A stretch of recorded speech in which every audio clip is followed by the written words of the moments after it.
భూపాల్పల్లి పట్టణంలో చాకలి ఐలమ్మ గారి జన్మదినం సందర్భంగా వారి యొక్క విగ్రహాన్ని ఆవిష్కరించుకోవడం అనేది చాలా సంతోషం. ఎందుకంటే ఆ రోజు కనీసం ఒక మాట ఎత్తాలంటేనే ఆ రోజు ఉండేటువంటి భూస్వాములు, పెత్తందారులు, నిజాంకు అనుకూలంగా ఉండేటువంటి వ్యక్తులు వ్యవహారం వారి యొక్క డైరెక్షన్ మేరకే అంతా కూడా జరిగేది. కానీ ఒక సాధారణమైనటువంటి పేదరికంలో పుట్టినటువంటి ఒక మహిళ ఆ రోజు తెలంగాణ ప్రాంతంలో ఒక్కొక్క వ్యక్తికి 10,000 ఎకరాలు, 20,000 ఎకరాలు, 1,00,000 ఎకరాలు, 2,00,000 ఎకరాలు అలాంటి పరిస్థితి ఉండేది. ఈరోజు విష్ణూరు రామచంద్రారెడ్డి అనేటువంటి ఒక భూస్వామి, ఆయన భారతదేశానికి స్వాతంత్రం వచ్చేటువంటి చివరి అంకంలో, భారతదేశానికి స్వాతంత్రం వచ్చిన తర్వాత వస్తున్నటువంటి సందర్భంలో మనకు అర్థమైపోయింది, మన చేతిలో ఈ వ్యవస్థ ఉండదు, దేశానికి స్వాతంత్రం వస్తుంది, నిజాంకు వ్యతిరేకంగా కూడా పోరాటాలు జరుగుతున్నాయి అనేటువంటి సందర్భంలో నిజాము అనుకూలంగా ఉండేటువంటి వ్యక్తులు ఆ రోజులలో ఎవరైతే ప్రజాస్వామ్యం కావాలి, భారతదేశంలో విలీనం కావాలని ఎవరైతే ముందుకొచ్చిందో వారి మీద వారి ఆస్తులను తగలబెట్టడం, వారి యొక్క మానాలను చేర్చడం, అదేవిధంగా రజాకర్లతో చేతులు కలిపి మరి చాలా ఇబ్బందులు గురి చేసినటువంటి సందర్భం.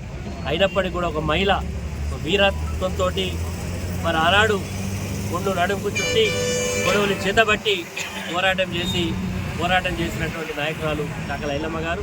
నేటి తరానికి ఆమె ఒక స్ఫూర్తి. ఆమె భౌతికంగా మన మధ్యలో లేకపోయి ఉండొచ్చు, కానీ చాకలి ఐలమ్మ గారు చూపెట్టినటువంటి స్ఫూర్తి ఇప్పటికి కూడా మరి సూర్యచంద్రుడు ఉన్నంతవరకు కూడా చిరస్మరణీయంగా వారి యొక్క చరిత్ర ఉంటుంది. కాబట్టి ముఖ్యంగా రజక కులంలో పుట్టినటువంటి ఆమె ఈరోజు మా రజక సోదరులందరికీ కూడా ఒక స్ఫూర్తిదాయకంగా ఉన్నది. ఆమెను ఈరోజు మనందరూ కూడా ఒక ఆకులమే కాదు, ఎవరైనా ఆమెను కీర్తించాల్సినటువంటి అవసరం ఉంది. ఈరోజు ఆనాడు నిజాం వ్యతిరేకంగా పోరాటం చేసినటువంటి అనేక మందులు, చాలామంది ఆత్మ బలిదానాలు చేసుకున్నారు. మన ప్రాంతానికి ఒక చరిత్ర ఉంది. పరక్కాలలో 2వ జలియన్ వాలా బాగ్గా పేరుగాంచింది. ఆ రోజు నిజాంకు వ్యతిరేకంగా పోరాటం చేసి అనేక మంది అసూలు బాసిన్లు, అదేవిధంగా కూటిగల్లు, చేర్యాల ప్రాంతంలో, అదేవిధంగా కడివెండిలో, ఇట్లా చాలా ప్రాంతాలలో మరి నిజాంకు వ్యతిరేకంగా పోరాటం చేసి చాలామంది ప్రాణాలు అర్పించిండ్రు, చాలామంది ఆస్తులు కోల్పోయిన్రు, ప్రాణాలు కోల్పోయిన్రు, అనేక ఇబ్బందులు పడ్డారు. కాబట్టి ఈరోజు చాకలి ఐలమ్మ గారి స్ఫూర్తితోటి ముందుకు పోవాలి. ఈరోజు ముఖ్యంగా మహిళల పట్ల జరుగుతున్నటువంటి మరి దురాఘాతాలను మరి ఒక మహిళ ఏ రకంగానైతే పోరాటం చేసిందో ఈరోజు ప్రతి విషయంలో కూడా మహిళలు ఇప్పటికే అన్ని రంగాలలో ముందున్నారు.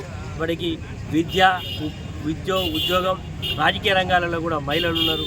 రేపు రాబోయే రోజుల్లో కూడా మహిళల యొక్క నారీ శక్తికి స్ఫూర్తిదాయకంగా చాకలి ఐలమ్మ గారు ఉండాలని కోరుకుంటూ మీ అందరికీ కూడా ప్రత్యేక ధన్యవాదాలు.